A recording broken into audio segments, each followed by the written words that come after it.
ಇಲ್ಲಿ 500 ಎಕರೆಗಿಂತ ಮೊದಲು ಇದ್ಯಾವುದು 60 ಎಕರೆ ಕೋಲಾರದವ್ರಿಗೆ ಮಾಡಿಬಿಟ್ಟಿದ್ದಾರೆ. ಕೋಟ್ಯಾಂತರ ರೂಪಾಯಿ ಆಸ್ತಿ.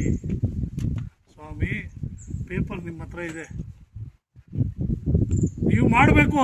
ನೀವು ಸುಮ್ಮನೆ ಆರೋಪಗಳು ಮಾಡಿಬಿಟ್ಟು ಬೆನ್ನು ತೋರಿಸ್ಕೊಂಡು ಓಡೋದಲ್ಲ. ಪೇಪರ್ ನಿಮ್ಮ ಹತ್ರ ಇದೆ, ಲೋಕಾಯುಕ್ತಕ್ಕೆ ದೂರು ಕೊಟ್ಟು ಅದನ್ನು ಯಾರು ಕೊಟ್ಟಿದಾರೋ ಅವ್ರನ್ನೆಲ್ಲ ಜೈಲಿಗೆ ಕಳಿಸಿ ತನಿಖೆ ಮಾಡಿಸಿ. ಆರೋಪ ಮಾಡೋದು ಆಮೇಲೆ ಬೇರೆ ಥರ. ನನಗೆ ಅವ್ರ ಮೇಲೆ ಮಾತಾಡೋಕ್ಕೆ ಮುಜುಗರ. ನಾನು ಅವ್ರ ಜೊತೆ ಇದ್ದಂಥವನು. ಗೊತ್ತಾಯ್ತಾ ಸರ್? ಸರಿ, ಯಾವಾಗ ನೋಡಿದ್ರು ವ್ಯಂಗ್ಯಸಂದ್ರದಲ್ಲಿ ಒತ್ತುವರಿ. ನಾವ್ಯಾರು ಅದನ್ನ ಮಾಡೇ ಇಲ್ಲ ಸ್ವಾಮಿ. ಎಲ್ಲ ತಮ್ಮ ಕಾಲದಲ್ಲಿ ಆಗಿರೋದು. ತಮ್ಮ ಕಾಲದಲ್ಲಿ ಅದ್ರ ಬಗ್ಗೆನೂ ಕ್ಲಾರಿಫಿಕೇಶನ್ ಕೊಡ್ತೀವಿ. ಅದರಿಂದ ದಯವಿಟ್ಟು ನಮ್ಮ ಶಾಸಕರ ಬಗ್ಗೆ ಆಗಲಿ, ಗೋವಿಂದಗೌಡರ ಬಗ್ಗೆ ಆಗಲಿ, ನಿಮಗೇನು ಅವ್ರು ನಿಮ್ಗಿಷ್ಟೇ ಭಯ. ಗೋವಿಂದಗೌಡ ಬಂದರೆ ನಾನು ಎಲೆಕ್ಷನ್ ಫೇಸ್ ಮಾಡೋಕ್ಕಾಗಲ್ಲ ಅನ್ನೋ ಭಯ. ಪ್ರತಿಯೊಬ್ಬರಿಗೂ ಗಾಡ್ ಫಾದರ್ ಅನ್ನೋರು ಇರ್ತಾರೆ. ಬೆಂಗಳೂರು ಮೈಸೂರಿಂದ ಏನು ಬಂದ್ಬಿಟ್ಟಿಲ್ಲ ಗೋವಿಂದೇಗೌಡರು. ಇಲ್ಲಿ ಅಧ್ಯಕ್ಷರಾಗಿದ್ದಂಥವ್ರು ಸ್ವಲ್ಪ ಹೊರಟಿರ್ಬಾರ್ದು. ನೀವು ಭಲೆ ಸಿಂಪತಿ ತೋರಿಸ್ತೀರಾ ನಮ್ಮ ಕಾಂಗ್ರೆಸ್ ಅವ್ರನ್ನ. ಅಯ್ಯೋ ಪಾಪ ಕಾಂಗ್ರೆಸ್ ಅವ್ರಿಗೆ ಕೊಡಬಾರ್ದ? MLA ಅವರು ಯಾವುದು 60 ಎಕರೆ ಕೋಲಾರ ತಾಲೂಕು ಅವ್ರಿಗೆ ಕೊಟ್ಬಿಟ್ಟಿದ್ದೀರಾ? ಇಲ್ಲಾರು ನಿಮ್ಮ ಅಕ್ಕಪಕ್ಕ ನಿಮ್ಮ ಮನೆಯವ್ರಿಗೆ ಕೊಡಬಾರ್ದು ಅಂದ್ರೆ ನಮ್ಮ ಮನೆಯವ್ರಿಗೂ ಅವ್ರ ಮನೆಯವ್ರಿಗೆ ಅವ್ರಿಗೆ ಯಾರಿಗೂ ಕೊಡಲ್ಲ ಸ್ವಾಮಿ. KDA ಚೇರ್ಮನು ಹೊರಗಿನವ್ರಿಗೆ ಕೊಡ್ತಾರೆ, ZP ಸೀಟು ಹೊರಗಿನವ್ರಿಗೆ ಕೊಡ್ತಾರೆ, TAPCMS ಇರ್ಬೋದು ಹೊರಗಿನವ್ರಿಗೆ ಕೊಡ್ತಾರೆ. ಅವ್ರ ಮಕ್ಕಳಿಗಾಗಲಿ, ಅವ್ರ ಅಣ್ಣನಿಗಾಗಲಿ, ಅವ್ರ ಅಮ್ಮನಿಗೆ MLA ಸೀಟು ಕೊಡಲ್ಲ. ಎಲ್ಲ ಹೊರಗಿನವ್ರಿಗೆ ಕೊಡ್ತಾರೆ. MLA ಪೋಸ್ಟ್ ಮಾತ್ರ ಅವ್ರು ಇಟ್ಕೊಂಡಿದ್ದಾರೆ ಸ್ವಾಮಿ. ಇಷ್ಟು ಮಾತ್ರ ಮಾತಾಡಿ ದಯವಿಟ್ಟು ಇನ್ನು ನಿರಾಧಾರ ಆರೋಪಗಳು ಮಾಡಬೇಡಿ. 16,000 ಕುಟುಂಬಗಳು. ನಿಮ್ಮನ್ನು ಚಾಲೆಂಜ್ ಮಾಡ್ತೀನಿ ರೀ. ನಮ್ಮ ಗ್ಯಾರಂಟಿಗಳು ಬೇಡ, ನಾನು MLA ಆದರೆ ಗ್ಯಾರಂಟಿಗಳು ನಿಲ್ಲಿಸ್ತೀನಿ ನಿಮ್ಮ ಮನೆಗೆ ಅಂತ ಹೇಳ್ಬಿಟ್ಟು ನೀವು ಓಟ್ ಹೋಗಿ ಕೇಳಿ ಸ್ವಾಮಿ. ನೀವು ಎಲೆಕ್ಷನ್ ಬೇಡ, ಇವತ್ತಿಂದ ನೀವು ಕ್ಯಾಂಪೇನ್ ಸ್ಟಾರ್ಟ್ ಮಾಡ್ಕೊಳ್ಳಿ, ಗ್ಯಾರಂಟಿಗಳು ನಿಲ್ಲಿಸ್ತೀನಿ ಅಂತ. ನಿಮ್ಗೆ ಏನಾದ್ರು ಮ್ಯಾಂಡೇಟರಿ ಬಂದ್ಬಿಟ್ರೆ ನಮ್ಮ MLA ಅವ್ರ ನಾಮಿನೇಷನ್ ಹಾಕ್ಸಲ್ಲ ನಾವು. ಅದರಿಂದ ಬೇಕಾದಷ್ಟು ಡೆವಲಪ್ಮೆಂಟ್ಸ್ ಮಾಡಿಸಿದ್ದಾರೆ ಅವರು. ಆ ಜಮೀನು ಒತ್ತುವರಿ, ಈ ಜಮೀನು ಒತ್ತುವರಿ, ಹಂಗೆ ಒತ್ತುವರಿ ಮಾಡ್ಕೊಳ್ಳೋಂಗಿದ್ರೆ 25 ಎಕರೆ RMC ಯಾರ್ಡು, ಕೋಟ್ಯಾಂತರ ರೂಪಾಯಿ ಬೆಲೆ ಬಾಳೋ ಜಾಗ. ಯಾರೋ ತನ್ನ ಫಾಲೋವರ್ಸ್ಗೆ 2 ಎಕರೆ ಮಾಡಿಕೊಡ್ಬೋದಾಗಿತ್ತು, ಮಾಡಲಿಲ್ಲ. ಅಲ್ಲಿ ಕಲ್ಲು ಗುಟ್ಟೆಗಳು ಎತ್ಬಿಟ್ಟು ಗ್ರಾನೈಟ್ ಮಾಫಿಯಾ ಅಂದ್ರಿ. ಅಲ್ಲಿ ಯಾರಾದರೂ 100 ರೂಪಾಯಿ ಏನಾದರೂ ಆ ಗ್ರಾನೈಟ್ ಮಾಫಿಯಾದಲ್ಲಿ ತಿಂದಿದ್ರೆ ನೀವೇನು ಹೇಳಿದ್ರೆ ಸರಿ. ಆರೋಪ ಮಾಡೋದು ಈಸಿ ಸರ್, ಅಲ್ಲಿ ಹೋಗಿ ನೋಡಿದ್ರೆ ಗೊತ್ತಾಗತ್ತೆ ಸರ್. ನಮಸ್ಕಾರ. ಏನು ಇವತ್ತು ನಮ್ಮ ಬ್ಲಾಕ್ ಕಾಂಗ್ರೆಸ್ ವತಿಯಿಂದ ಮತ್ತು KPCC ಸದಸ್ಯರ ವತಿಯಿಂದ ಇವತ್ತು ನಾವು ಇಲ್ಲಿ ಪ್ರೆಸ್ ಮೀಟ್ ಮಾಡ್ತಾ ಇದ್ವಿ ತಮ್ಮ ಮುಂದೆ. ನಾವು ನಿಮ್ಮ ಪ್ರೆಸ್ ಮುಖಾಂತರ ಅವರು ಒಂದು ಪ್ರೆಸ್ ಮೀಟ್ ಮಾಡಿದರು. ಅದನ್ನು ಕೇಳಿಸ್ಕೊಂಡು ನಾವು ಅವ್ರಿಗೆ ಶಾಸಕರವರು ಅವ್ರಿಗೆಲ್ಲನೂ ಗೊತ್ತು. ಅಂಥವ್ರು ಹೋಗಿ ಒಂದು ಸಣ್ಣತನದಾಗಿ ಮಾತಾಡ್ತಾರೆ. ನಮ್ಮ ಶಾಸಕರ ಬಗ್ಗೆ ಮಾತಾಡಬೇಕಾದ್ರೆ ನಿನ್ನ ಹತ್ರ ಏನಾದರೂ 100% ಪ್ರೂವ್ ಇರಬೇಕು. ಅದನ್ನು ನಾವು ಒಪ್ಕೊಳ್ತೀವಿ. ಯಾವುದು ಒಂದು ಪ್ರೂವ್ ಇಲ್ದಾರನೆ, ಯಾವುದೋ ಒಂದು ಮಾಹಿತಿ 100% ನಿನ್ನ ಹತ್ರ ಕಲೆ ಆಗ್ತಾನೆ ನೀವು ಇಲ್ಲ ಸಲ ಆರೋಪಗಳನ್ನ ಹೇಳೋದು ಇಲ್ಲಿಗೆ ಬಿಡಬೇಕು. ಏನು ಹೇಳಿದ್ದಾರೆ ನೀವು? 4,000 ರೇಷನ್ ಕಾರ್ಡ್ ಕಿತ್ತಾಕಿದ್ದೀರಾ, 16,000 ಓಲ್ಡ್ ಏಜ್ ಪೆನ್ಷನ್ನು ಮತ್ತು ವಿಡಿಯೋ ಪೆನ್ಷನ್ ಕಿತ್ತಾಕ್ಬಿಟ್ಟಿದೆ ಅಂತ ಹೇಳ್ತಾ ಇದ್ದೀರಲ್ವಾ? ಅದೆಲ್ಲ ಕೊಟ್ಟಿರೋದು ನಮ್ಮ ಕಾಂಗ್ರೆಸ್ ಸರ್ಕಾರ. ನಾವು ಕಿತ್ತುಕೊಳ್ಳೋರಲ್ಲ, ನಾವು ಬಡವರು ಕೊಡೋರು. ನಾವು ಕಾಂಗ್ರೆಸ್ ಕಾಲದಲ್ಲಿ ಕೊಟ್ಟಿದ್ದಂಥ ಎಲ್ಲ ಸ್ಕೀಮ್ಗಳು, ಆ ಸ್ಕೀಮ್ಗಳು ತೆಗಿಯೋಕೆ ಯಾರಿಂದನೂ ಆಗಲ್ಲ. ಇರ್ಬೋದು ಈಗ ನಿಮ್ಮದೇ ಸರ್ಕಾರ ಇವಾಗ ನೀವು ಜಾರಿ ಮಾಡಿರೋದು. ಅದು 60,000 ಮಾಡಿ ಅಂತ ಹೇಳಿದ್ರೆ ಅವಾಗ 60,000 ಮಾಡಿದ್ರು, ಇವಾಗ 60,000 ಇಲ್ಲ 30,000 ಮಾಡಿ ಅಂತ ಹೇಳ್ತಾ ಇದ್ದೀರಾ. ನಮ್ಮ ಸ್ಟೇಟ್ ಗೌರ್ಮೆಂಟ್ ಇವಾಗ 30,000 ಮಾಡ್ತಾರೆ. ಈಗ ಅದಕ್ಕೂ ಕಾಲಾವಕಾಶ ಬೇಕು, ನಿಯಮಸಾರ ಮಾಡಬೇಕು. ನಾವು ಸಿಕ್ಕದಂಗೆ ಮಾಡೋಕ್ಕಾಗಲ್ಲ. ಅದು ನಿಯಮಸಾರ ಮಾಡಬೇಕು. ಮೇಡಮ್ನವ್ರು ಕಿತ್ತಾಕಿದ್ದಾರೆ ನಿಮ್ದೆಲ್ಲ, ಓಲ್ಡ್ ಏಜ್ ಪೆನ್ಷನ್ ಕಿತ್ತುಕೊಟ್ಟಿದ್ದಾರೆ, ರೇಷನ್ ಕಾರ್ಡ್ ಕಿತ್ತುಕೊಟ್ಟಿದ್ದಾರೆ. ಪ್ರಾಮಾಣಿಕವಾಗಿರ್ಬೇಕು ಸ್ವಾಮಿ ನೀವು ಮಾತಾಡೋದು. ನೀವು ಒಂದು ಟೈಮ್ ಶಾಸಕರಾಗಿದ್ದವರು, ನಿಮ್ಮ ತಾಯಿ ಶಾಸಕರಾಗಿದ್ದರು, ಆಡಳಿತ ನೀವು ನಡೆಸಿದ್ದೀರಾ. ನಮ್ಮ ಮೇಡಮ್ನವ್ರ ಆಡಳಿತ ಅಭಿವೃದ್ಧಿ ನೋಡ್ಬಿಟ್ಟು ನಿಮ್ಗೆ ಇರೋಕ್ಕಾಗ್ತಾ ಇಲ್ಲ, ಹೊಟ್ಟೆ ಕಿಚ್ಚಿಗೆ ಮಾತಾಡ್ತಾ ಇದ್ದೀವಿ. ಇದೆಲ್ಲ ಜನ ನೋಡ್ತಾ ಇದ್ದಾರೆ, ನೀವೇನು ಮಾತಾಡ್ತಾ ಇದ್ದೀರಂತ. ಜನ ನೋಡ್ತಾ ಇದ್ದಾರೆ ನಮ್ಮ ಶಾಸಕರು ಏನು ಮಾಡ್ತಾ ಇದ್ದಾರೆ ಅಂತ. ಮುಂದಿನ ದಿನ ಅದೇ ಜನ ಮೇಡಮ್ನವ್ರಿಗೆ ಏನು ಮೇಡಮ್ನವ್ರ ಕೆಲಸಗಳು ಏನು ಅಭಿವೃದ್ಧಿ ಮಾಡ್ತಾ ಇದ್ದಾರೆ ಅದನ್ನೇ ಮೇಡಮ್ನವ್ರ ಕೈ ಹಿಡಿತದೆ. ನೀವಿಲ್ಲ ಸ್ವಲ್ಪ ಆರೋಪ ಮಾತುಗಳನ್ನ ಹೇಳಿದ್ರೂ ಮೇಡಮ್ನವ್ರಿಗೆ ಏನು ಡ್ಯಾಮೇಜ್ ಆಗಲ್ಲ. ಮತ್ತೆ ಹೇಳಿದರೆ ನೀವು, ನಾನು ಎಲ್ಲಿ ಒಂದೇ ಒಂದು ಗುಂಟೆ ಜಮೀನು ಅಕ್ರಮವಾಗಿ ನಾನು ಮಾಡ್ಕೊಂಡಿಲ್ಲ, ಯಾರೋ ಹೇಳಿದ್ದಾರೆ ಅಂತ ಹೇಳ್ತಾ ಇದ್ದೀರಾ. ನಾನು ದಾಖಲೆಗಳು ಸಮೇತ ಎತ್ಕೊಂಡ್ಬಂದಿದ್ದೀನಿ. ನಾನು ಬೇರೆ ಬಗ್ಗೆ ಮಾತಾಡೋಣ ಇಲ್ಲ. ನಮ್ಮ KPCC ಸದಸ್ಯರು ಮಾತಾಡಿದ್ದಾರೆ, ಬೇರೆದ್ರ ಬಗ್ಗೆ ನಾನು ಮಾತಾಡಲ್ಲ. ನಾನು ದಾಖಲೆಗಳು ಸಮೇತ ಎತ್ಕೊಂಡ್ಬಂದಿದ್ದೀನಿ, ತಾವು ನೋಡ್ಬೋದು. ತೋಟಿ ಇನಾಂತಿ ಅಂತ ಬರ್ತಾ ಇದೆ, 1 ಎಕರೆ 25 ಗುಂಟೆ, ಸರ್ವೆ ನಂಬರ್ 74 ಕಗ್ಲಳ್ಳಿ ಸರ್ವೆ ನಂಬರು. ತೋಟಿ ಇನಾಂತಿ ಅಂತ ಬರ್ತಾ ಇದೆ ನೋಡಿ, 1 ಎಕರೆ 25 ಗುಂಟೆ. ಇದರಲ್ಲಿ ನೀವು ಬಾರ್ ರೆಸ್ಟೋರೆಂಟ್ ಕಟ್ಟೋಕೆ ಹೋಗಿದ್ರಿ. ಅವತ್ತು ದಿನದಲ್ಲಿ ತಹಶೀಲ್ದಾರರು DC ಅವರು ಬಂದು ಸ್ಪಾಟ್ ಇನ್ಸ್ಪೆಕ್ಷನ್ ಮಾಡಿದಾಗ ನಾನು ಗ್ರಾಮ ಪಂಚಾಯತಿ ಅಧ್ಯಕ್ಷರು ನಮ್ಮನ್ನು ಕರೆಸಿದ್ರು. ಈ ಕಗ್ಲಳ್ಳಿ, ಗೊಲ್ಚಿನಹಳ್ಳಿ, ನಾಗಶೆಟ್ಟಹಳ್ಳಿಗೆ ಗ್ರಾಮ ಪಂಚಾಯತ್ ಸದಸ್ಯರಾಗಿದ್ದೆ, ನಾವು ಅಧ್ಯಕ್ಷರಾಗಿದ್ದೆ. ನಮ್ಮನ್ನು ಸ್ಥಳೀಯರು ಅಂತ ಹೇಳ್ಬಿಟ್ಟು ನಾನು ಕರೆದಿದ್ರು. ಅಲ್ಲಿ ಬಂದು ಸ್ಪಾಟ್ ಇನ್ಸ್ಪೆಕ್ಷನ್ ಮಾಡಿದಾಗ ತೋಟಿ ಇನಾಂತಿ ಬರ್ತಾ ಇದೆ, ನಿಮಗೆ ಕನ್ವರ್ಷನ್ ಮಾಡೋಕೆ ಬರಲ್ಲ ಇದೆ ಅಂತ ಹೇಳ್ಬಿಟ್ಟು DC ಅವರು ಹೇಳಿದ್ರು, ತಹಶೀಲ್ದಾರ್ ಅವರು ಹೇಳಿದ್ರು. ಅದೆಲ್ಲ ನಿಯಮಸಾರ ಸರ್ಕಾರ ಇದೆಲ್ಲ ಗಾಳಿಗೆ ತೂರಿ, ಅವ್ರು ಹೇಳಿದ್ದೆಲ್ಲ ಗಾಳಿ ತೂರಿ ನೀವು ಬಿಲ್ಡಿಂಗ್ ಕಟ್ಟಿದ್ರಿ. ಏನಾಯ್ತು ಇವತ್ತದು? ಹಂಗೆ ಬಿದ್ದಿದೆ. ಅದಕ್ಕೆ ಆ ತೋಟಿ ವಿನಾಂತಿ ಜಾಗವನ್ನು, ತೋಟಿ ವಿನಾಂತಿ ಯಾರು ದಲಿತರಿದ್ದಾರೆ, ಯಾರು ಊರುಗಳಲ್ಲಿ ತೋಟ ಕೆಲಸ ಮಾಡ್ತಾ ಇದ್ದಾರೆ, ಅವ್ರಿಗೆ ಸೇರ್ಬೇಕಾಗಿದ್ದು. ನೀವು ಎಲ್ಲಿಂದ ನೆಲಮಂಗಲದಿಂದ ಬಂದು ಇಲ್ಲಿ ನೀವು ಆನೆಕಲ್ಲಿಂದ ಬಂದು ಇಲ್ಲಿ ನೀವು ಏನು ನಮ್ಮ ಬಡವರಿಗೆ ಆಸೆ ಹುಟ್ಟಿಸಿ, ದುಡ್ಡು ಆಸೆ ಹುಟ್ಟಿಸಿ ನೀವು ಏನು 2008ರಲ್ಲಿ ಬಂದಿದ್ದು 2011-12ಗೆಲ್ಲ ನೀವು 25 ಎಕರೆ ಜಮೀನು ಮಾಡಿದ್ರಲ್ಲ, ಎಲ್ಲಿಂದ ಬಂತು ಸ್ವಾಮಿ ನಿಮಗೆ? ಆ ಥರ ವ್ಯವಹಾರ ಮಾಡೋರೆಲ್ಲ ನಮ್ಮ ಶಾಸಕರು. ಅವ್ರು ಮಾಡಬೇಕಾದ್ರೆ 30 ವರ್ಷ ಇತಿಹಾಸ ಇದೆ ಅವ್ರದ್ದು, ಎಷ್ಟೋ ಮಾಡ್ಬೋದಾಗಿತ್ತು. ಅವ್ರು ಬಡವ್ರ ಪರವಾಗಿ ಕೆಲಸ ಮಾಡೋರು. ಅವರಪ್ಪ 8 ಟೈಮ್ ಗೆದ್ದಿರೋರು, ಎಲ್ಲಿ ಬೆರಳು ತೋರಿಸ್ಕೊಂಡಿಲ್ಲ, ಎಲ್ಲಿ ನಿಮ್ಮ ಥರ ಹೋಗಿ ಸಿಕ್ಕಾಕೊಂಡು ರಿಮಾರ್ಕ್ ಮಾಡಿಲ್ಲ, ಎಲ್ಲಿ ಮೊಕದ್ದಮೆ ಕೇಸ್ ಆಗಿಲ್ಲ, ಏನೂ ಆಗಿಲ್ಲ ಅವ್ರ ಮೇಲೆ. ಅಂಥವ್ರ ಮೇಲೆ ನೀವು ಮಾತಾಡ್ತಾ ಇದ್ದೀರಲ್ಲ ನೋಡಿ, ಸ್ಕೆಚಲ್ಲೇ ಇದೆ ನೋಡಿ. ತೋಟಿ ಇನಾಂತಿ 1 ಎಕರೆ 25 ಗುಂಟೆ. ನಾವು ನಾಳೆನೇ ಕೊಡ್ತಾ ಇದೀವಿ ತಹಶೀಲ್ದಾರ್ ಅವ್ರಿಗೆ ಮತ್ತು DC ಅವರಿಗೆ. ಇದು ಸರ್ಕಾರಿ ಆಸ್ತಿ, ಸರ್ಕಾರಿಗೆ ಉಳಿಬೇಕು, ಇಲ್ಲಾಂದ್ರೆ ದೀನ ದಲಿತರಿಗೆ ಉಳಿಬೇಕು. ಈ ಜಾಗದಲ್ಲಿ ಇದ್ದವರು ಬಂದಿದ್ದಾರೆ, ಅವರು ಹೇಳ್ತಾರೆ ತೋಟಿ ಇನಾಂತಿ ಇವಾಗೂ ತೋಟ ಕೆಲಸ ಮಾಡ್ತಾ ಇದ್ದಾರೆ ನಮ್ಮೂರವರು. ಯಾರೋ ಸುತ್ತೋಗ್ಬಿಟ್ರೆ ಅವ್ರಿಗೆ ಅಲ್ಲಿಗೆ ಹೊಡೆಯೋದು, ಮತ್ತೇನಾದರೂ ಅವ್ರ ಮನೆ ಹತ್ರ ಪ್ರಾಬ್ಲಮ್ ಆದರೆ ಬಂದು ನಿಂತ್ಕೊಳ್ತಾರೆ, ಧೈರ್ಯ ಹೇಳ್ತಾರೆ. ಅಂಥ ಕೆಲಸ ಮಾಡ್ಕೊಂಡು ಬಂದಿರೋ ತೋಟಿ ದಲಿತರು, ದೀನ ದಲಿತರು, ಅವ್ರಿಗಾಗಲಿ ಇಲ್ಲ ಸರ್ಕಾರಕ್ಕಾಗಲಿ. ಇದು ನೀವು ಶಾಸಕರು ನೀವೇ ಗೊತ್ತುವರಿ ಮಾಡ್ಕೊಂಡಿದ್ದೀರಲ್ವಾ, ನೀವು ಇನ್ನೊಬ್ರಿಗೆ ಬುದ್ಧಿ ಹೇಳಕ್ ಹೋಗ್ತಾ ಇದ್ದೀರಲ್ಲ, ನೀವು ಹೇಳ್ಬೇಕು ಸ್ವಾಮಿ ಇದೆಲ್ಲ. ನಮ್ಮ ಶಾಸಕರು KGF ಕ್ಷೇತ್ರ ನೀವು ಬಂದಾಗ ಹೆಂಗಿತ್ತು, ಈಗ ಹೆಂಗಿತ್ತು ಅಂತ ಹೇಳ್ಬಿಟ್ಟು ಜನರಿಗೆ ಗೊತ್ತು ಹೇಗಿದೆ ಅಂತ. ಬೆಮ್ಮಲ್ಲಿಂದ ವಿಕೋಟೆವರೆಗೂ ರಸ್ತೆ ಅಭಿವೃದ್ಧಿ ಮಾಡಿದ್ದಾರೆ. KGF ಇಂದ ಪಾರಂಡಳ್ಳಿ ಹಿಂಗೆ ರಾಜಪಟ್ ರೋಡ್ವರೆಗೂ ಅಭಿವೃದ್ಧಿ ಮಾಡಿದ್ದಾರೆ. KGF ಇಂದ ನಮ್ಮ ಕೆಪ್ಪಾಪುರ ಬಾರ್ಡ್ರ್ವರೆಗೂ ಕೆಲಸ ಅಭಿವೃದ್ಧಿ ಮಾಡಿದ್ದಾರೆ. ಟೋಟಲ್ KGF ಎಲ್ಲ ಐಮಾಸ್ ಲೈಟ್ಗಳು ಮತ್ತೆ ಬೀದಿ ದೀಪಗಳು ಹಾಕಿದ್ದಾರೆ. ನೋಡ್ಬೇಕಾದ್ರೆ ಸಿಂಗಪುರ್ ನೋಡ್ದಂಗಿದೆ ಇವತ್ತು KGF. ನಾವ್ ಹೇಳೋದಲ್ಲ, ಜನರು ಹೇಳೋ ಮಾತು. ನೀವು ಅಂತ MLA ಬಗ್ಗೆ ಹೇಳ್ತಾ ಇದ್ರಲ್ಲ, ಯಾರು ನಮ್ಮಲ್ಲ ನಿಮ್ಮ ಮಾತುಗಳಿದು.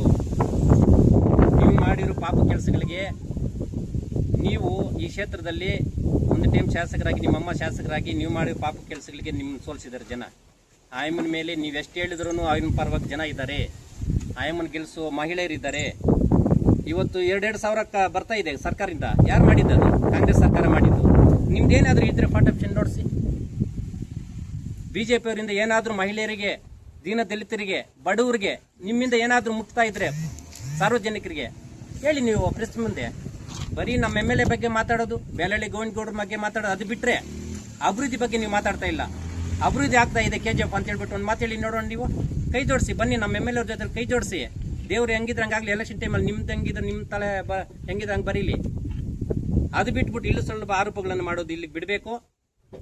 ನಾವು ನಮ್ಮ ಬ್ಲಾಕ್ ಕಾಂಗ್ರೆಸ್ ವತಿಯಿಂದ ಮತ್ತು ನಮ್ಮ ಹಿರಿಯ ಮುಖಂಡರೆಲ್ಲ ಕಾಂಗ್ರೆಸ್ ಅವರು ಇಲ್ಲಿ ಇನ್ನೂ ಜಾಸ್ತಿ ಜನ ಸೇರ್ತಾ ಇದ್ರು. ಬೇಡ ಅಂತ ಹೇಳ್ಬಿಟ್ಟು ನಾವೇನು ಗಲಾಟೆಗೂ ಮಾತಾಡ್ತಾ ಇಲ್ಲ, ಗಲಾಟೆ ಬಗ್ಗೆ ಮಾತಾಡ್ತಾ ಇಲ್ಲ, ಇನ್ನೊಬ್ಬರ ಬಗ್ಗೆ ದೋಷವಾಗಿ ಮಾತಾಡ್ತಾ ಇಲ್ಲ.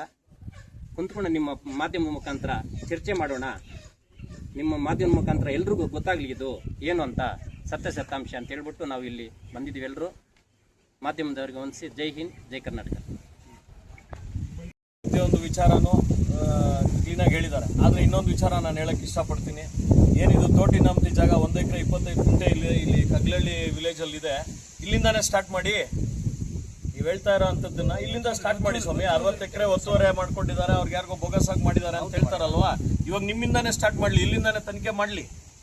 ಅವ್ರೇನಾದರೂ ಮಾಡಿದ್ರೆ ಇವಾಗ 88, 89 ಡಾಕ್ಯುಮೆಂಟ್ನ ಯಾರು ಕ್ರಿಯೇಟ್ ಮಾಡೋಕ್ಕಾಗತ್ತಾ? ಆವಾಗಿಂದ ತಹಸೀಲ್ದಾರ್ ಯಾರಿದ್ರು? ನಮ್ಮ MLAಗೆ ಏನ್ರಿ ಸಂಬಂಧ ಅದರಲ್ಲಿ? ನೀವು ನಮ್ಮ MLA ಬಗ್ಗೆ ಮಾತಾಡ್ತಿರಲ್ವಾ, ಫಸ್ಟ್ ನಿಮ್ದು ಕ್ಲಿಯರ್ ಆಗಿದೆಯಾ? ನಿಮ್ಮಿಂದ ಸ್ಟಾರ್ಟ್ ಮಾಡಿ, ಒಂದೊಂದೇ ತನಿಖೆ ಮಾಡಿ. ನಮ್ಮ MLA ಯಾವುದೇ ಅಧಿಕಾರಿಗಳಿಗೆ ಹೇಳಿಲ್ಲ, ಕ್ಲಿಯರ್ ಕಟ್ ಆಗಿ ಹೇಳ್ತಾ ಇದೀವಿ. ಯಾವುದೇ ಅಧಿಕಾರಿಗಳಿಗೆ ಇದನ್ನ ಸ್ಯಾಂಕ್ಷನ್ ಮಾಡಿ ಇನ್ನೊಂದು ಮಾಡಿ ಅಂತ ಯಾವ್ದು ಹೇಳಲಿಲ್ಲ. ಮೇಡಮ್ ಅವರು ಯಾವುದೇ ಒಂದು ಸಾಗುವಳಿ ಚೀಟಿ ಕೊಡ್ಬೇಕಾದ್ರೆ ಸ್ಥಳ ಪರಿಶೀಲನೆ ಮಾಡ್ತಾರೆ, ಅವ್ರ ಆ ಸ್ಥಳದಲ್ಲಿ ಇದಾರ ಅಂತ ನೋಡ್ತಾರೆ, ಎಲ್ಲ ಆದ್ಮೇಲೆನೆ ಮಂಜೂರು ಮಾಡೋ ಅಂಥದ್ದು. ನೀವು ಏನ್ ನಿಮ್ಮ ಕಾಲದಲ್ಲಿ, ನಿಮ್ಮ ತಾಯಿಯವ್ರ ಕಾಲದಲ್ಲಿ 523 ಎಕರೆಯನ್ನ ಮಾಡಿದೀರಾ, ಅವ್ರ ಕಮಿಟಿಯಲ್ಲಿರೋ ಸದಸ್ಯರಿಗೆ ಗೊತ್ತಿಲ್ಲ ಅಂತ ಇದಾರೆ. ಇದೆಷ್ಟು ನೀವೇ ಹೇಳಿ, ಇದೆಷ್ಟು ಸತ್ಯ ಅಂತ. ಇವಾಗ ಇದ್ರಲ್ಲಿ ಎಷ್ಟು ದುಡ್ಡು ಮಾಡಿದಾರೆ ಅವರು, ಯಾರ್ಯಾರಿಗೂ ಅವ್ರ ಫಾಲೋವರ್ಸ್ಗೋ ಇನ್ನೊಬ್ರಿಗೋ, ಇದೇನು 523 ಎಕರೆ ಮಾಡಿದ್ದಾರೆ, ಇದ್ರಲ್ಲಿ ಎಷ್ಟು ದುಡ್ಡು ಅವ್ಯವಹಾರ ಮಾಡಿದಾರೋ ಇದನ್ನ ಫಸ್ಟ್ ತನಿಖೆ ಮಾಡ್ಲಿ, ಇಲ್ಲಿಂದ ಸ್ಟಾರ್ಟ್ ಮಾಡ್ಲಿ. ಆ 60 ಎಕರೆದೇನು ಇವರು ಆರೋಪ ಮಾಡ್ತಾರೆ, ಅದಕ್ಕೂ ಇದಕ್ಕೂ ಸಂಬಂಧ ಇಲ್ಲ, ಅದಕ್ಕೂ ಮೇಡಮ್ ಅವ್ರಿಗೆ ಸಂಬಂಧನೇ ಇಲ್ಲ. ಅವ್ರು ಆವಾಗ ಗ್ರಾಂಟ್ ಆಗಿದ್ದ ಪೀರಿಯಡ್ ಅಲ್ಲಿ ಅವ್ರ ಫ್ಯಾಮಿಲಿ ಅವ್ರು ಇಲ್ಲೇ ಇದ್ರಂತೆ, ಇದೇ ತಾಲೂಕ್ನವ್ರು. ಅವಾಗ ಇವಾಗ ಚೇಂಜ್ ಆಗಿರ್ಬೋದು ಸ್ವಾಮಿ, ಇವಾಗ ಇಲ್ಲೇನು ಇಲ್ಲ, ಜಮೀನಲ್ಲಿ ನೀರಿಲ್ಲ, ಇನ್ನೊಂದಿಲ್ಲ ಅಂತ ಚೇಂಜ್ ಆಗಿರ್ಬೋದು. ಇಲ್ಲಿಂದ ಹೋಗ್ಬಾರ್ದು ಅಂತೇನಿಲ್ವಲ್ಲ ಶ್ರೀನಿವಾಸಪುರಕ್ಕೆ, ಅವಾಗ ಇಲ್ಲಿದ್ದವರು ಇವಾಗ ಇಲ್ಲಿಂದ ಹೋಗ್ಬಾರ್ದು ಅಂತೇನಿಲ್ವಲ್ಲ. ನಾವು ನಿಮ್ ಜೊತೆಲಿ ಇದ್ದಂತವ್ರೆ, ನಿಮ್ ಜೊತೆಲಿ ಇದ್ದಾಗಲೇ ನಾನು ಗ್ರಾಮ ಪಂಚಾಯತಿ ಸದಸ್ಯನಾಗಿದ್ದು. ನೀವೇನೇನ್ ಮಾಡಿದೀರಾ, ಒಂದೊಂದು PA ಮುಖಾಂತರ ಒಂದೊಂದು ಬೋರ್ವೆಲ್ಗೆ ಎಷ್ಟೆಷ್ಟು ತಗೊಳ್ತಾ ಇದ್ದೀರಾ, ಪ್ರತಿಯೊಂದು ಗೊತ್ತಿದ್ದಿದ್ದೆ ಸ್ವಾಮಿ, ನಮಗೂ ಗೊತ್ತಿರೋ ಅಂತದ್ದೇ ಅಲ್ವಾ. ಇಲ್ಲಿ ಯಾರಾದ್ರೂ ಮೇಡಮ್ ಅವರಾಗ್ಲಿ, ಅವ್ರ PA ಆಗ್ಲಿ, ಇಲ್ಲ ನಮ್ಮ ಕಾರ್ಯಕರ್ತರಾಗ್ಲಿ, ಯಾರ ಹತ್ರ ಆದ್ರೂ ಒಬ್ಬರ ಹತ್ರ, ಒಬ್ಬ ರೈತರ ಹತ್ರ ಯಾರ ಹತ್ರ ಆದ್ರೂ 100 ರೂಪಾಯಿ ಮುಟ್ಟಿದ್ರೆ ಹೇಳಿ, ಪ್ರತಿಯೊಬ್ಬ ಫಲಾನುಭವಿಗೂ ಅವ್ರಿಗೆ ಡೈರೆಕ್ಟ್ ಆಗಿ ಸೇರ್ಬೇಕಾಗಿರುವಂತ ಸ್ಕೀಮ್ಗಳನ್ನ ಪ್ರತಿಯೊಂದು ಮೇಡಮ್ ಅವ್ರು ಮಾಡಿಸಿದ್ದಾರೆ. ನೀವು ನೋಡ್ಬೋದು, ಬೇಕಾದಷ್ಟು ಗ್ರೂಪ್ಗಳಲ್ಲಿ ಆಗ್ತಾ ಇರ್ತಾರೆ, ಮೇಡಮ್ ಅವ್ರು ಕೊಳವೆ ಬಾವಿ ಕೂರಿಸಿದ್ದಾರೆ, ಒಳ್ಳೆ ನೀರು ಬಿದ್ದಿದೆ ಅಂತ. ಆ ತರ ಉದ್ದೇಶ ಇಟ್ಕೊಂಡು ರೈತರಿಗೆ ಒಳ್ಳೇದಾಗ್ಲಿ, ಈ ಕ್ಷೇತ್ರಕ್ಕೆ ನಾನು ಕಾಲಿಟ್ಟಿದ್ದೀನಿ, ನಂದೊಂದು ಇದಿರ್ಲಿ, ಇಲ್ಲಿ ಹೆಸರಿರ್ಲಿ ಅನ್ನೋ ಒಂದು ಕೆಲಸಗಳನ್ನ ಮೇಡಮ್ ಅವರು ಮಾಡ್ಕೊಂಡು ಬರ್ತಾ ಇರೋಂಥದ್ದು. ಮುಂದಿನ ದಿನಗಳಲ್ಲಿ ಇಲ್ಲಿ KGF ಅಲ್ಲಿ ಟೌನ್ಶಿಪ್ ಆಗುವಂಥದ್ದು ಇರ್ಬೋದು, ಇಂಡಸ್ಟ್ರಿಯಲ್ ಕಾರಿಡಾರ್ ಆಗುವಂಥದ್ದು ಇರ್ಬೋದು. ಸಾವಿರಾರು ಜನ ಇವತ್ತು KGF ಇಂದ ಬೆಂಗಳೂರಿಗೆ ಹೋಗ್ತಿದ್ದಾರೆ ಕೆಲಸಕ್ಕೆ. ಅದನ್ನೆಲ್ಲ ತಪ್ಪಿಸ್ದಂಗೆ ಆಗತ್ತೆ. ಇಲ್ಲೇ ಲೋಕಲಲ್ಲಿ ಇರೋವಂಥವ್ರಿಗೆ ಇಲ್ಲೇ ಒಂದು ಫ್ಯಾಕ್ಟ್ರಿಗಳಾಗುವಂಥದ್ದು ಇರ್ಬೋದು, ಒಂದು ಇಂಡಸ್ಟ್ರೀಸ್ ಬರೋ ಅಂಥದ್ದು ಇರ್ಬೋದು. ಇಲ್ಲೇ ಸ್ಥಳೀಯ ಜನತೆಗೆ ಅವ್ರ ಉದ್ದೇಶ 100. ನಾನು ಒಂದೇ ಮಾತು ಹೇಳಕ್ಕೆ ಇಚ್ಛೆ ಪಡ್ತೀನಿ, ಮಾಜಿ ಶಾಸಕರು ಏನೇ ಆರೋಪಗಳು ಮಾಡ್ಬೋದು, ಮೇಡಮ್ ಅವ್ರು ಅದಕ್ಕೆ ಕಿವಿ ಕೊಡೋದಿಲ್ಲ. ಮೇಡಮ್ ಅವ್ರು ಏನಿದ್ರು ಡೆವಲಪ್ಮೆಂಟ್ ಪರ, ನಮ್ಮ ಕ್ಷೇತ್ರಕ್ಕೆ ಏನು ಒಳ್ಳೇದು ಮಾಡಬೇಕು, ಏನೇನು ಆಗಬೇಕು. ಇವತ್ತು ಎಷ್ಟು ಡ್ಯಾಮ್ಗಳು ಕಟ್ತಿದ್ದಾರೆ, ಬ್ರಿಡ್ಜಸ್ ಕಟ್ತಿದ್ದಾರೆ, ಎಷ್ಟು ರೋಡ್ಸ್ ಆಗ್ತಿದೆ ಹೇಳಿ. ನೀವು ಅದನ್ನ ಮಾತಾಡ್ರಿ, ನೀವು ಅಭಿವೃದ್ಧಿ ಮಾಡ್ತಾ ಇದಾರಲ್ವಾ, ಅದನ್ನು ಹೇಳ್ಬೇಕಲ್ವಾ. APMC ಮಾರ್ಕೆಟ್ ಇರ್ಬೋದು, ರೈತರು ನೋಡಿ, ಒಂದೇ ಒಂದು ಉದ್ಯೋಗ ಅವಕಾಶ ಇಲ್ದಿರೋ ಅಂತವ್ರಿಗೆ ಇವತ್ತೇನಿಲ್ಲಿ ಫ್ಯಾಕ್ಟ್ರೀಸ್ ಬರುತ್ತೆ, ಇಲ್ಲೇ ಉದ್ಯೋಗ ಅವಕಾಶ ಮಾಡುವಂತ ದೂರದೃಷ್ಟಿ ಇದೆ ಮೇಡಮ್. ಎರಡನೇದು ರೈತರಿಗೆ ಇಲ್ಲ ಕೋಲಾರ ಮಾರ್ಕೆಟ್ಗೆ ಹೋಗ್ಬೇಕಾಗಿತ್ತು, ಇಲ್ಲ ಒಡ್ಡಳ್ಳಿಗೆ ಹೋಗ್ಬೇಕಾಗಿತ್ತು, ಇಲ್ಲ ವಿಕೋಟಾಗಿ ಹೋಗ್ಬೇಕಾಗಿತ್ತು, ಅಂಥದ್ದನ್ನ ಅವ್ರದೇ ತಾಲೂಕಲ್ಲಿ ಮಾಡ್ತಿದ್ದಾರೆ APMC ಮಾರ್ಕೆಟ್. ಇವೆಲ್ಲ ಒಂದು ಐತಿಹಾಸಿಕವಾದಂತ ಒಂದು ಕೆಲಸಗಳಿವೆಲ್ಲ. ತಮ್ಮ ಪೀರಿಯಡ್ ಅಲ್ಲಿ ಯಾವ್ದಾದ್ರು ಇಂಥದ್ದು ಒಂದಾಗಿದ್ರೆ ಹೇಳಿ, ಒಂದು APMC ಮಾರ್ಕೆಟ್ ಇರ್ಬೋದು, ಇಲ್ಲ ನೀವೇನಾದ್ರೂ ಬಾಧೆ ಪಟ್ಟಿದ್ದೀರಾ, ಇಲ್ಲಿ ಮಾಡಬೇಕು, KGF ಜನತೆಗೆ ಮಾಡಬೇಕು, ಈ ತಾಲೂಕಿನವ್ರಿಗೆ ಅಂತ ಬಾಧೆ ಪಟ್ಟಿದ್ರೆ ಹೇಳಿ. ನಮ್ಮ ಶಾಸಕರು ನೀವು ಮಾಡುವಂತ ಟೀಕೆಗಳಿಗೆ ಅವ್ರಿಗೆ ಉತ್ತರ ಕೊಡುವಷ್ಟು ಬಿಡುವೂ ಇಲ್ಲ. ಅವ್ರೇನಿದ್ರು ಅಭಿವೃದ್ಧಿ ಕಡೆ ಯಾವ ಮಿನಿಸ್ಟರ್ ಹೋಗ್ಬೇಕು, ಎಲ್ಲಿ ಮಾತಾಡಬೇಕು, ಅವ್ರ ಹತ್ರದಿಂದ ಗ್ರಾಂಟ್ಸ್ ತೊಗೊಂಡ್ಬರ್ಬೇಕು, ಕ್ಷೇತ್ರ ಇಂಪ್ರೂವ್ಮೆಂಟ್ ಮಾಡಬೇಕು ಅನ್ನೋದು ಒಂದೇ ಕನಸು ಮೇಡಮ್ ಅವ್ರಿಗೆ. ಮೇಡಮ್ ಅವ್ರ ಕನಸು ಒಂದೇ, ಕ್ಷೇತ್ರ ಇಂಪ್ರೂವ್ಮೆಂಟ್ ಮಾಡಬೇಕು, ಕ್ಷೇತ್ರದ ಒಳ್ಳೇದಾಗಬೇಕು, ನನ್ನ ನಂಬಿ ನನಗೆ ಮತ ಹಾಕಿರುವಂತ ವೋಟರ್ಸ್ಗೆ ಒಳ್ಳೇದಾಗಬೇಕು ಅನ್ನೋ ಒಂದೇ ಉದ್ದೇಶ ಬಿಟ್ರೆ ಬೇರೆ ಯಾವ ಉದ್ದೇಶನೂ ಇಲ್ಲ. ಇಲ್ಲಿ ಯಾವುದೇ ಲಂಚ ತೊಗೊಳೋದಾಗ್ಲಿ, ಇನ್ನೊಂದಾಗ್ಲಿ, ಕಮಿಷನ್ ತೊಗೊಳ್ಳೋ ಯಾವುದೂ ಇಲ್ಲ. ನಮ್ಮ ಶಾಸಕರ ಮೇಲೆ 0 ಒಂದು ಬ್ಲ್ಯಾಕ್ ಮಾರ್ಕ್ ಇಲ್ಲ ರೀ. ಇವತ್ತವರೆಗೂ ಯಾರು ಆರೋಪ ಮಾಡೋರಿಲ್ಲ. ತಮ್ಮ ಮೇಲೆ ಬೇಕಾದಷ್ಟು ಟೀ ಅಂಗಡಿಗಳಲ್ಲಿ ಮಾತಾಡ್ತಾರೆ ಜನ, ಎಲ್ಲೆಲ್ಲಿ ಏನೇನು ತೊಗೊಂಡಿದ್ದೀರಾ, ಏನೇನು ಮಾಡಿದ್ದೀರಾ ಅಂತ. ತಮ್ಮದೇ ಕಾರ್ಯಕರ್ತರು, ನಮ್ಮ ಕಾರ್ಯಕರ್ತರಲ್ಲ, ತಮ್ಮದೇ BJP ಕಾರ್ಯಕರ್ತರೆ ಯಾವ್ಯಾವ ಕೆಲಸಗಳಿಗೆ, ಸ್ಮಶಾನಗಳದು ಪ್ರತಿಯೊಂದು ತಗೊಂಡಿರೋದು ಮಾತಾಡ್ತಿದ್ದಾರೆ ಜನ ಇವತ್ತು. ಅದನ್ನ ನೀವು ನೋಡ್ಕೊಳ್ಳಿ ಫಸ್ಟು. ನಿಮ್ಮ ಮೇಲಿರೋ ಅಂತ ಆರೋಪಗಳನ್ನ ಮುಕ್ತಿ ಮಾಡಿಕೊಂಡು ಬನ್ನಿ, ಆಮೇಲೆ ಮಾತಾಡೋಣ ಬೇರೆದೇನಾದ್ರೂ ಇದ್ರೆ ಅಂತ ಹೇಳ್ತಾ ನನ್ನ ಮಾತನ್ನು ಮುಗಿಸ್ತಾ ಇದ್ದೀನಿ. ಪದೇ ನಮ್ಮ ಶಾಸಕರಾದ ರೂಪಾ ಮೇಡಮ್ ಅವರ ಬಗ್ಗೆ ಏನು ಸಹಿ ಇಲ್ಲಿ ಮಾಡ್ತಾರೆ, ಸೀಲ್ ಕೋಲಾರಲ್ಲಿ ಹಾಕ್ತಾರೆ, ಮತ್ತು ಭ್ರಷ್ಟಾಚಾರ ಮಾಡ್ತಾ ಇದ್ದಾರೆ, ಜಮೀನು ಒತ್ತುವರಿ ಮಾಡ್ತಾ ಇದ್ದಾರೆ, ಚಿಕ್ಕಪಟ್ಟಿ ಯಾವುದಂದ್ರೆ ಅದು ಬಾಯಿಗೆ ಬಂದಿದ್ದೆಲ್ಲ ಮಾತಾಡ್ತಾ ಇದ್ದಾರೆ. ನಮ್ಮ ಶಾಸಕರು ಸಹಿನೂ ಅವರೇ ಮಾಡ್ತಾರೆ, ಸೀಲ್ ಹಾಕೋಕ್ಕೆ ಅವ್ರ PAಗಳಿದ್ದಾರೆ, ಅವ್ರ ಅಟೆಂಡರ್ಸ್ ಇದ್ದಾರೆ. ಕೋಲಾರ್ಗೆ ಹೋಗಿ ಹಾಕೋ ಅವಶ್ಯಕತೆ ಇಲ್ಲ. ನಿಮ್ಮ ತಾಯಿ ಶಾಸ್ತ್ರ ಆಗಿದ್ದಾಗ ಸೀಲ್ ಯಾರು ಹಾಕ್ತಾ ಇದ್ರು, ಸೈನ್ ಯಾರು ಹಾಕ್ತಾ ಇದ್ರು? ಎರಡೂ ನೀವೇ ಹಾಕ್ತಾ ಇದ್ರಿ. ನಿಮ್ಮ ತಾಯಿ ಶಾಸಕ ಆಗಿದ್ದಾಗ 5 ವರ್ಷ ಅಧಿಕಾರ ನೀವೇ ಚಲಾಯಿಸಿದ್ದು. ಯಾವತ್ತೂ ನಿಮ್ಮ ತಾಯಿಯವರ ಅಧಿಕಾರ ಚಲಾವಣೆ ಮಾಡಿಲ್ಲ. ಅಫಿಷಿಯಲ್ ಮೀಟಿಂಗ್ ಏನಾದ್ರು ಹೋಗಿ ಕೂತ್ಕೊ ಅಸೆಂಬ್ಲಿಗೆ ಅಂತ ಕಡೆ ಹೋಗ್ತಾ ಇದ್ರು ಅಷ್ಟೇ. ಮಿಕ್ಕಿದ್ದೆಲ್ಲ ನಿಮ್ಮ ತಾಯಿ ಶಾಸ್ತ್ರ ಆಗಿದ್ದಾಗ್ರೂ ಎಲ್ಲಾ ಜನಕ್ಕೆ ನೀವೇ ಶಾಸ್ತ್ರ ಅಂತ ಅನ್ಕೊಳ್ತಾ ಇದ್ರು ಪಬ್ಲಿಕ್. ಆ ಥರ ಅಧಿಕಾರ ನಡೆಸಿದ್ರು ನೀವು. ನಮ್ಮ ಶಾಸಕರಿಗೆ ಅಂಥ ಪರಿಸ್ಥಿತಿ ಏನು ಬಂದಿಲ್ಲ. ನಮ್ಮ ಶಾಸಕರೇ ಪ್ರತಿದಿನ ಯಾವುದೋ ಒಂದು ಹಳ್ಳಿನಲ್ಲೋ ಒಂದು ಟೌನಲ್ಲೋ ಯಾವುದೋ ಒಂದು ವಾರ್ಡಲ್ಲಿ ಅಭಿವೃದ್ಧಿ ಕೆಲಸಗಳು ಮಾಡಿಸ್ತಾ ಇರ್ತಾರೆ. ಅವ್ರ ಬಗ್ಗೆ ನೀವು ಮಾತಾಡೋಷ್ಟು ಇದೂ ನಿಮಗಿಲ್ಲ. ಸ್ವಾಮಿ, ನಿಮ್ಮ ತಾಯಿಯವರ ಅವಧಿನಲ್ಲಿ KGF ಕ್ಷೇತ್ರದಲ್ಲಿ 523 ಎಕರೆ ಅಕ್ರಮ ಸಾಗುವಳಿ ಚೀಟಿಗಳನ್ನು ಕೊಟ್ಟಿದ್ದೀರಾ. ಇದ್ರ ಬಗ್ಗೆ ನಾವು ಕೇಳಿ 1 ತಿಂಗಳಾಗ್ತಾ ಇದೆ. ಇದಕ್ಕೆ ನೀವು ಯಾವುದೇ ಆನ್ಸರ್ ಕೊಟ್ಟಿಲ್ಲ ಇದುವರೆಗೂ. ಏನು ನಡೆದಿದೆ ಅಂತ ಇದುವರೆಗೂ ಹೇಳಿಲ್ಲ. ಯಾಕೆ ಸ್ವಾಮಿ ಹೇಳ್ತಾ ಇಲ್ಲ ಅದನ್ನ? ಯಾರಿಗೋ 60 ಎಕರೆ ಮಾಡಿಬಿಟ್ಟಿದ್ದಾರೆ ಅಂತ ಹೇಳ್ತಾರೆ. ಅದು 89ರಲ್ಲಿ ಆಗಿರೋದು. ಅವರೇ ರೈತರೇ ಬಂದು ಮಾಹಿತಿ ಕೊಟ್ಟಿದ್ದಾರೆ. ನೀವು ಅದ್ರ ಬಗ್ಗೆ ತನಿಖೆ ನಡೆಸಿ. ನಿಮ್ಗೆಲ್ಲ ಇಲಾಖೆಗಳು ಗೊತ್ತು. ನೀವು ಮಾಜಿ ಶಾಸಕ ಇದ್ದಂಥವ್ರು. ನಿಮ್ಮ ತಾಯಿಯವರು 2017ರಲ್ಲಿ ಶಾಸಕರಾಗಿದ್ದಾಗ ನಾವು ಸಹ ಕಮಿಟಿ ಸದಸ್ಯರಾಗಿದ್ವು.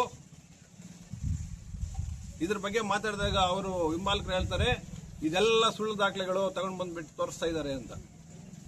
ನಾವು RTIನಲ್ಲಿ ಹಾಕಿ ಸರ್ಟಿಫೈಡ್ ತಾಲೂಕು ಆಫೀಸಿಂದ ಸರ್ಟಿಫೈಡ್ ಕಾಪಿ ಮಾಹಿತಿ ಹಕ್ಕಿನಲ್ಲಿ ಹಾಕಿ ತಗೊಂಡಿರೋ ಕಾಪಿಗಳಿದು. ಇದ್ಯಾವುದು ಬೋಗಸ್ ಕಾಪಿಗಳಲ್ಲ. ನಿಮ್ಮ ತಾಯಿಯವರದೇ ಸಹಿ. ವೆಂಕಟಾಚಲಪತಿ ಅಂತ ನಾನು ಒಂದು ಕಮಿಟಿ ಮೆಂಬರು, ವೆಂಕಟರಾಮಪ್ಪ ಅಂತ ಒಬ್ರು, ಭೂಲಕ್ಷ್ಮಮ್ಮ ಅಂತ 3 ಜನ ಕಮಿಟಿ ಸದಸ್ಯರು. ಸತ್ಯಪ್ರಕಾಶ್ ಅವರು ತಹಶೀಲ್ದಾರ್ ಆಗಿದ್ರು. 3 ಮೀಟಿಂಗ್ ನಡೀತು ನಮ್ಮ ಅವಧಿನಲ್ಲಿ ಅಷ್ಟೇ. ಮೊದಲನೇ ಮೀಟಿಂಗಲ್ಲಿ ಯಾವುದೇ ತೀರ್ಮಾನ, ಯಾರಿಗೂ ಸಾಗುವಳಿ ಚೀಟಿ ಕೊಡೋಕ್ಕೆ ತೀರ್ಮಾನ ಮಾಡಿಲ್ಲ. ಎಲ್ಲ ಸ್ಥಳ ತನಿಖೆ ಮಾಡಬೇಕು ಅಂತ ಮೌಖಿಕವಾಗಿ ಆದೇಶ ಕೊಟ್ಟು ಎಲ್ಲ ಸ್ಪಾಟ್ ಇನ್ಸ್ಪೆಕ್ಷನ್ಗೆ ಹೋದ್ವಿ. ಅದರಲ್ಲಿ ನಮ್ಗೆ ಅವಾಗ ಗೊತ್ತಾಗಿತ್ತು ಜಾಸ್ತಿ ಜನ ಸ್ವಾಧೀನದಲ್ಲೇ ಇರಲಿಲ್ಲ. ಯಾರು ಬೇರೆ ಬೇರೆ ಆಂಧ್ರದವರು, ಇವರು ಹಿಂಬಾಲಕರನ್ನೆಲ್ಲ ಪಟ್ಟಿನಲ್ಲಿ ಸೇರಿಸಿದ್ರು. ಅವರು ಇದು ಅರ್ಜಿನ ಹಾಕಿರಲಿಲ್ಲ. 92, 91ನಲ್ಲಿ ಅರ್ಜಿ ಹಾಕಬೇಕಾಗಿತ್ತು. ಯಾರು ಅರ್ಜಿನ ಹಾಕಿಲ್ಲ, ಮಧ್ಯದಲ್ಲಿ ತಗೊಂಡು ಬಂದೆಲ್ಲ ಸೇರಿಸಿದ್ರು. ಇದರಲ್ಲಿ ಜಾಸ್ತಿ ಜನ ಎಲ್ಲ ಅವ್ರ ಹಿಂಬಾಲಕರೇ. ಯಾರ್ಯಾರು ಬೇಕೋ, ಸಂಬಂಗಿಯವ್ರಿಗೆ ಯಾರ್ಯಾರು ಬೇಕೋ, BJP ಲೀಡರ್ಸ್ಗೆಲ್ಲ ಅವ್ರ ಹೆಸರನ್ನೆಲ್ಲ ಸೇರಿಸ್ಬಿಟ್ರು. ಅದನ್ನು ನಮ್ಗೆ ಕಂಡು ಬಂತು. ಸ್ಪಾಟ್ಗೆ ಹೋದಾಗ ಅದಕ್ಕೆ ಯಾವುದು ಮಂಜೂರು ಮಾಡಿದಿರ, ಇನ್ನು ಎಲ್ಲ ಕೂಲಂಕುಷವಾಗಿ ತನಿಖೆ ಆಗಬೇಕು ಅಂತ ಹೇಳ್ಬಿಟ್ಟು ಕಮಿಟಿ ತೀರ್ಮಾನ ಮಾಡಿ ಸ್ಪಾಟ್ ಇನ್ಸ್ಪೆಕ್ಷನ್ಗೆ ಹೋದ್ವಿ. ಆಮೇಲೆ ಎಲೆಕ್ಷನ್ ಬಂತು. 2018 ಎಲೆಕ್ಷನ್ನು ಜನವರಿನಲ್ಲಿ ಲಾಸ್ಟ್ ಮೀಟಿಂಗ್ ಆಯಿತು. ಲಾಸ್ಟ್ ಮೀಟಿಂಗ್ ಆದಾಗ ನಾವು ಬರೀ ಮೀಟಿಂಗ್ ಮಾತ್ರ ಅಟೆಂಡ್ ಆಗಿದ್ವಿ. ನಾವು ಮೇಲೆ ಮಾತ್ರ ಸಹಿ ಮಾಡಿದ್ದೀವಿ.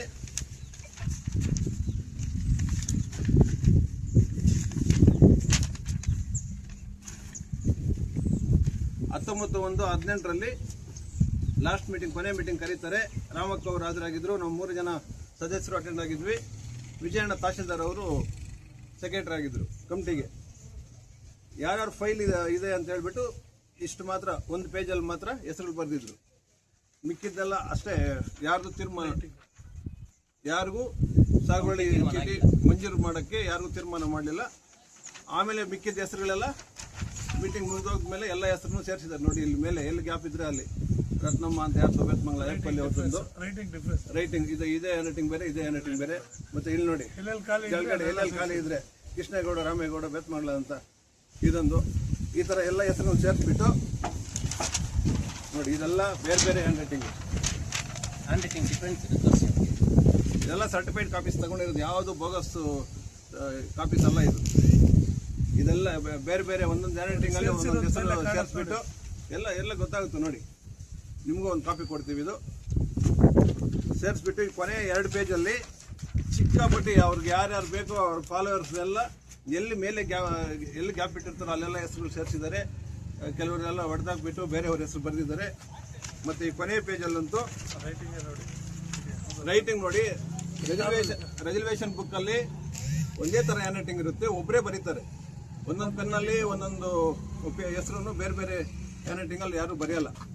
ಈ ಕೊನೆಯ ಪೇಜಲ್ಲಿ ಒಂದೊಂದು ಹೆಸರು ಒಂದೊಂದು ಹ್ಯಾಂಡ್ ರೈಟಿಂಗಲ್ಲಿ ಬರೆದು ಕೆಳಗಡೆ ಬರೀತಾರೆ. 29 ಪುಟ ನಂಬರ್ 29ರಿಂದ 35ವರೆಗೂ ಸುಮಾರು 6 ಪೇಜಲ್ಲಿ ಏನು ಹೆಸರು ಬರೆದಿದ್ದಾರೋ ನಮೂದಿಸಲಾಗಿರುವ ಫಲಾನುಭವಿಗಳಿಗೆ ಸಮಿತಿಯು ಮಂಜೂರು ಮಾಡಲು ತೀರ್ಮಾನಿಸಿದೆ. ಕಮಿಟಿ ಯಾರಿಗೂ ತೀರ್ಮಾನ ಮಾಡಿಲ್ಲ, ಯಾರಿಗೂ ಮಂಜೂರು ಮಾಡಕ್ಕೆ ತೀರ್ಮಾನ ಮಾಡಿಲ್ಲ. ಸ್ಥಳ ತನಿಖೆ ಮಾಡಬೇಕು ಅಂತ ಅಷ್ಟು ಮಾತ್ರನೇ ಹೇಳಿದ್ವಿ. ನಮ್ಮ ಸಹಿ ಯಾರ್ದು ಇಲ್ಲ. ಇಲ್ಲಿ ರಾಮಕ್ಕ ಅಧ್ಯಕ್ಷರು, ಮಾನ್ಯ ಶ್ರೀಮತಿ ವೈ ರಾಮಕ್ಕ ಮತ್ತು ವಿಜಯಣ್ಣ ತಹಶೀಲ್ದಾರ್ ಇಬ್ಬರೇ ಸಹಿ ಮಾಡಿ ಇಷ್ಟು ಜನ ಹೆಸರುಗಳನ್ನ ಅವ್ರಿಗೆ ಯಾರ್ಯಾರು ಬೇಕೋ ಎಲ್ಲರ ಹೆಸರನ್ನು ಸೇರಿಸ್ಬಿಟ್ಟು ಮಂಜೂರು ಮಾಡಿದ್ದೀವಿ ಅಂತ ಹೇಳ್ತಾರೆ. ಇದು 523 ಎಕರೆ ರಾಮಕ್ಕ ಅವ್ರ ಕಾಲದಲ್ಲಾಗಿದ್ದು. ಇದೆಲ್ಲ ಸಂಪಂಗಿ ಅವ್ರು ಮಾಡಿಸಿರೋದು. ರಾಮಕ್ಕ ಅವ್ರಿಗೂ ಗೊತ್ತೋ ಗೊತ್ತಿಲ್ವೋ ಗೊತ್ತಿಲ್ಲ, ಎಲ್ಲ ಆಡಳಿತ ನಡೆಸಿದ್ದಲ್ಲ ಸಂಪಂಗಿ ಅವರು, ಅವ್ರಿಗೆ ಗೊತ್ತಿರಬೇಕು. ಈ 523 ಎಕರೆ ನಿಮ್ಮ ಅವಧಿಯಲ್ಲಿ, ನೀವು ನಿಮ್ಮ ತಾಯಿಯವರ ಅವಧಿಯಲ್ಲಿ ಏನೇನು ಅವ್ಯವಹಾರಗಳು ಈ ಕ್ಷೇತ್ರದಲ್ಲಿ ನಡೆದಿದೆ ಅಂತ ಹೇಳ್ಬಿಟ್ಟು ಸುಮಾರು ಒಂದು ಬೋರ್ವೆಲ್ ಮಾಡೋರು ದಲಿತರು, ನೀವು ದಲಿತರಿಗೆ ಹಾಕ್ಕೊಡ್ಬೇಕಂದ್ರೆ ಎಷ್ಟು ದುಡ್ಡು ತಗೊಳ್ತಾ ಇದ್ರಿ? ನೀವು ನಿಮ್ಮ ಲೀಡರ್ಗಳು, ನಿಮ್ಮ ಪಿ ಎಗಳು ಎಷ್ಟು ತಗೊಳ್ತಾ ಇದ್ರು? 40,000 ರಿಂದ 50,000 ರೂಪಾಯಿ ತಗೊಂಡು ಒಂದೊಂದು ಬೋರ್ವೆಲ್ ಅನ್ನು ಮಂಜೂರು ಮಾಡ್ತಾ ಇದ್ರಿ. ಈಗ ಸತತ 8 ವರ್ಷಗಳಿಂದ ನಮ್ಮ ಶಾಸಕರು ರೂಪು ಮೇಡಮ್ ಅವರು MLA ಆಗಿದ್ದಾರೆ.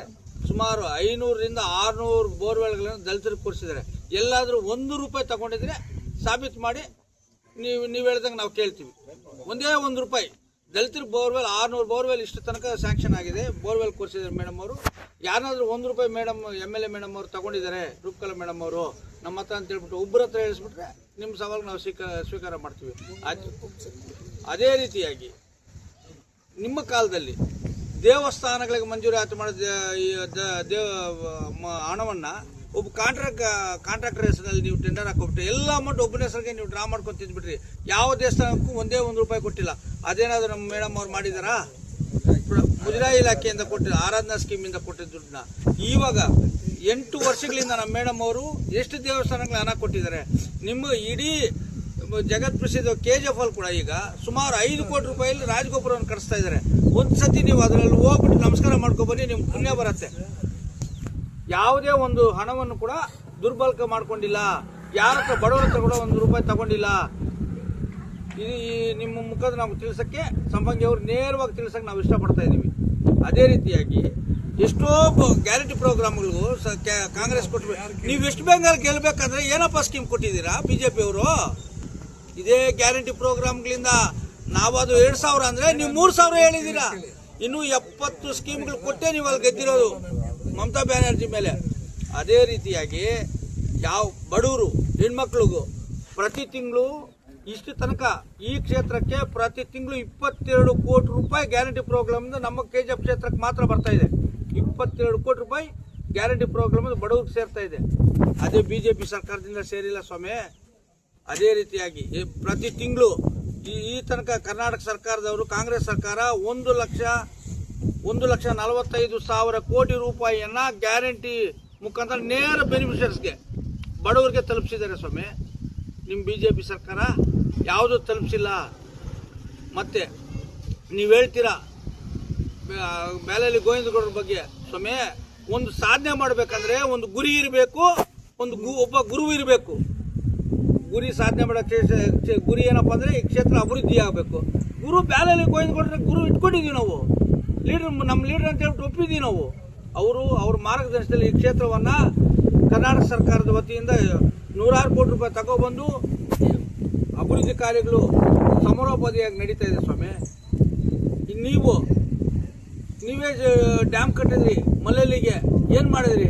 ಸುಮ್ಮನೆ ಹಂಗೆ ಹಾಕೋಬಿಟ್ಟು ದುಡ್ಡು ಕೊಟ್ಬಿಟ್ಟು ಹೋದ್ರಿ. ತೊಂಗಳಕುಪ್ಪ ಡ್ಯಾಮ್, ಚೆಕ್ ಡ್ಯಾಮ್ ನೀವೇ ಕಟ್ಟಿದ್ರಿ, ನಿಲ್ಲಿಸ್ಬಿಟ್ಟು ಹೋಗ್ಬಿಟ್ರೆ ಮರಳೆತ್ಕೊಂಡು ನಿಮ್ಮ ಕಾಂಟ್ರಾಕ್ಟರ್ಗಳು. ಇವಾಗ ನಾವೇನು ಮಾಡಿದ್ವಿ ಸ್ವಾಮಿ? ಒಂದೊಂದು ಡ್ಯಾಮ್ಗೂ ನಾವು 9 ರಿಂದ 10 ಕೋಟಿ ರೂಪಾಯಿ ಆಗ್ಬಿಟ್ಟು ಈ ಕ್ಷೇತ್ರವನ್ನು ನಾವು ಅಭಿವೃದ್ಧಿ ಮಾಡ್ತೀವಿ. ಚೆಕ್ ಡ್ಯಾಮ್ಗಳು ಕಟ್ಟಿಸಿದ್ದಾರೆ ಮೇಡಮ್ ಅವರು. ಈ ಕ್ಷೇತ್ರ ಸಮರೋಪಾದಿಯಲ್ಲಿ ರೈತರು ನೆಮ್ಮದಿಯಾಗಿ ಬದುಕಕ್ಕೆ ಏನೇನು ಬೇಕೋ ಎಲ್ಲ ಮಾಡ್ತಾ ಇದ್ದಾರೆ. ಎಲ್ಲ ಗ್ರಾಮಗಳಲ್ಲಿ CC ರಸ್ತೆಗಳಾಗಲಿ, ಎಲ್ಲ ತಾರ್ ರೋಡ್ಗಳಾಗಲಿ, ಎಲ್ಲಾದರೂ ಹೋಗಲಿ ಒಂದೇ ಒಂದು ಭ್ರಷ್ಟಾಚಾರ. ಒಬ್ಬರು ಕಾಂಟ್ರಾಕ್ಟರ್ ಹತ್ರ ಕೈ ಚಾಚಿದ್ರೆ ತೋರಿಸಿ ಸ್ವಾಮಿ ನೀವು. ಅದೇ ನಿಮ್ಮ ಕಾಲದಲ್ಲಿ ನೀವೇ ಸಿಕ್ಕಿ ನೀವೇ ಜೈಲಿಗೆ ಹೋದ್ರಲ್ಲ. ನಮ್ಮ ಶಾಸಕರು ಅಂಥವ್ರಲ್ಲ. ಈ ಕ್ಷೇತ್ರ ನಮ್ಮ ಶಾಸಕರ ನೇತೃತ್ವದಲ್ಲಿ ಅಭಿವೃದ್ಧಿ ಆಗ್ತಾ ಇದೆ. ಮತ್ತೆ ಮಂತ್ರಿ ಆಗ್ತಾರೆ, ಮತ್ತೆ ಕೂಡ ಅವರೇ MLA ಬರ್ದಿಟ್ಕೊಳ್ಳಿ. ನೀವು ಯಾವುದೇ ಕಾಲಕ್ಕೂ MLA ಈ ಕ್ಷೇತ್ರದಲ್ಲಿ ಆಗಲ್ಲ. ಎಲ್ಲ ಟೀ ಅಂಗಡಿಗಳು ಈ ಕ್ಷೇತ್ರದಲ್ಲಿ ಮಾತಾಡ್ತಾ ಇದ್ದಾರೆ. ಮೇಡಮ್ ಮುಂದ್ಗಡೆ ಯಾರು ನಿಲ್ಲಲ್ಲ ಅಂತ ಹೇಳ್ಬಿಟ್ಟು ದಯವಿಟ್ಟು ಮೇಡಮ್ ಮೇಲೆ ನಿರಾಗಳನ್ನು ಮಾಡೋದು ಮಟ್ಟು ಅವ್ರಿಗೆ ಕೈ ಜೋಡಿಸಿ ಈ ಕ್ಷೇತ್ರವನ್ನು ಅಭಿವೃದ್ಧಿ ಮಾಡೋಕ್ಕೆ, ಬಡವರ ಕಲ್ಯಾಣ ಮಾಡೋಕ್ಕೆ ನೀವು ಸಹಕಾರ ನೀಡಬೇಕಂತ ಹೇಳ್ಬಿಟ್ಟು ತಮ್ಮ ಪತ್ರಿಕೆ ಮುಖಾಂತರ ಅವ್ರಿಗೆ ನೇರವಾಗಿ